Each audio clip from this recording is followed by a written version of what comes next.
The story of Francis is an amazing story. He was an extraordinary character. I think he was the most extraordinary man. Extraordinary.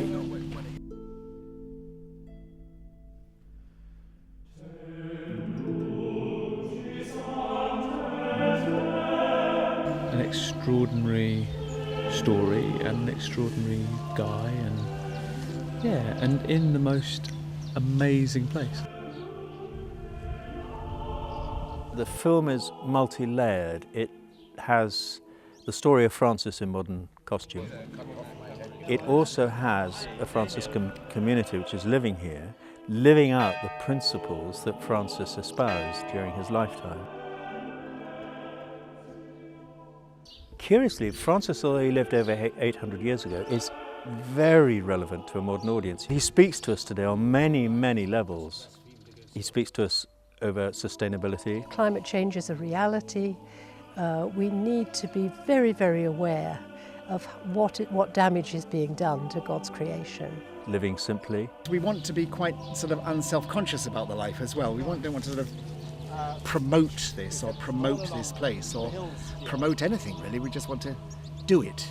I think I could go on forever. He speaks to us of reconciliation, particularly between Muslims and Christians. It's the love for other people, and it's an action-orientated love for other people, and that was demonstrated by Francis in the way that he treated lepers, in the way that he gave away his clothes to the poor. He speaks to us about brothers and sisters, about people being equal, which again I think is hugely relevant to a modern audience.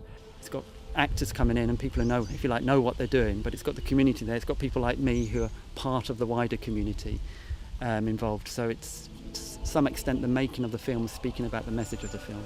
We actually think there are things to be said about what St. Francis did and how he lived his life, which are highly relevant. I'd like people's response to the film to be A, that they've sat and watched a rattling good story. We kind of felt, the time was right for people to know more about Francis, because he's quite a complex and unusual character. People think of this very quiet saint, and yet actually he's this very passionate troubadour. Secondly, I want them to go away with the fact that Franciscanism is alive and well, that actually it is working extraordinarily well in our modern society if you look at a place like this. We haven't quite been under the spotlight of a camera or under the lens of a camera before. So it'd be interesting to see how we cope with it really. And so if people were able to sort of get a bit of that spirit and just think, actually, yeah, I will look after someone else, I will pick up a bit of rubbish and put it in the bin, I will bring that into my life, I think that'd be a great thing. Yes, Sultan. There is something I would like to ask of you. And also me in a habit, that'll look really good too. Alright, camera ready. Sam, action!